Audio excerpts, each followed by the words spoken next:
Filter here. Well, it's official.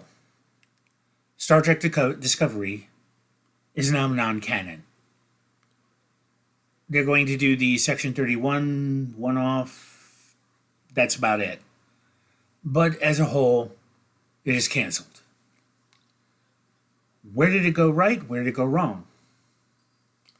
In concept, they went right. I wanted to know what happened at least 10 years before Kirk took command.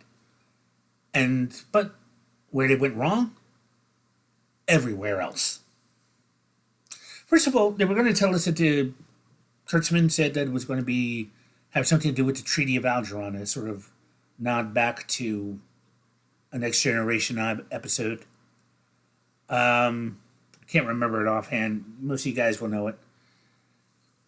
That was the first thing. And I thought, hey, cool, that's going to be nice, all that stuff. But some of the pre-production stuff gave us a clue of where they were going. And when I mean the pre-production stuff, I'm talking about the imagery, the costumes, and Kurtzman's mouth. Now, you're probably thinking, what do you mean by Kurtzman's mouth? We'll get to that. First was the imagery, the uniforms, which made no sense. I know it's supposed to be 25% different. This was like 110% different. There was no point in having these people wear these blue outfits. The technology looked off, of course. You see the ship Discovery itself. The ship Discovery itself was just, I don't know, it just didn't look right. And some of the other vessels shown, they didn't look like Starfleet ships as we know them. I mean, there were so many people out there who poured their heart and soul into making Trek original, TOS type vessels that would fit in the Star Trek universe. They poured their heart and soul in it, making it look similar to the Enterprise, having the same nacelles and maybe semi-same shape, and like they really poured their heart into it. Only for us to see these folks just throw it all out the window. It didn't seem like Star Trek. It just seemed like space battle, like Star Trek. Like you said, the uniforms are wrong, the ships are wrong, and the Klingons. Once I saw the uniforms, I was thinking, no. At first, I thought they were maybe Cardassians at first, but then I was like, oh, so it's the Klingons. Let's get to not J.J. Abrams, even though Kurtzman is a protege of Abrams. Kurtzman couldn't keep his mouth shut about his politics. Hey, let's make the Klingons an allegory for Trump supporters. I'm like, dude, you're supposed to get people in the seat to watch your show, not alienate the people to not watch your show. Simple? Is it not? Hold on, let me get some lighting in here. And you can see my wonderful gray beard. Huh. Yeah, it really is gray. Anyway, it was that, plus a few other things which are to be mentioned. His political takes, again, was just off. He didn't need to say it. He didn't need to go out of his way to say it. He could have just said, hey, they're the bad guys, but we're going to give them a little bit more nuance. And people would have accepted it. I would have probably accepted it. But once you start doing that pre-production sabotage, it rests in a lot of people's minds that maybe this isn't worth watching. And there are people who gave up after a season or two. Then the Michael Burnham being Spock's sister.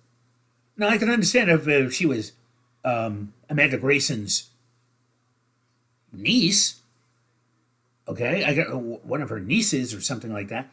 That would have fit, or one of her cousin's kids.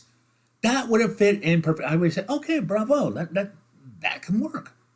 But no, she's the sister of Spock, and they turned Spock. I don't even know what they did with Spock, especially before we get to Brave New World, Strange New World, Brave New. It was just so wrong.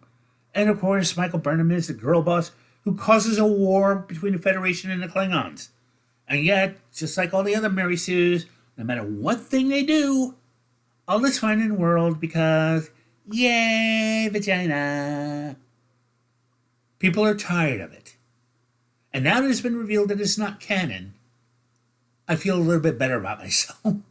Now I don't have to look at this thing and think, how come the spore drives didn't exist in the original series? Oh, they just came up with this later. Oh, yeah, whoop-de-doo. Still doesn't make any sense. It still doesn't make any sense that there's a spore drive. And then telling us that the Federation is going to be totally trashed because of something called the burn really makes me go, no, I don't want to look at this. No, this sucks. And yet, when she struts it into the future, you realize something. They did try to copy from Gene Roddenberry's Andromeda. Or, if you want to go back further, Earth 2. Those are really interesting movies that you have to watch. And it was a show that lasted maybe 5 seasons. Fun fact, if you actually look at one episode, the mutants actually have these bumps on their heads. Not ridges, but these bumps, which would later be incorporated into the Klingons. Like I said, watch it and you'll see it. You'll go, oh, okay, I get it. But the fact of the matter is that since it's non-canon, I'm not going to worry about this thing anymore. I mean, I was like really just mind blown that they just casually disregarded the fans. They spit upon them and told them, you're going to like it or else, now go F yourself. People are tired of that nonsense. I'm sorry. People are just tired of it. Well, it seems like my Christmas wish did come true.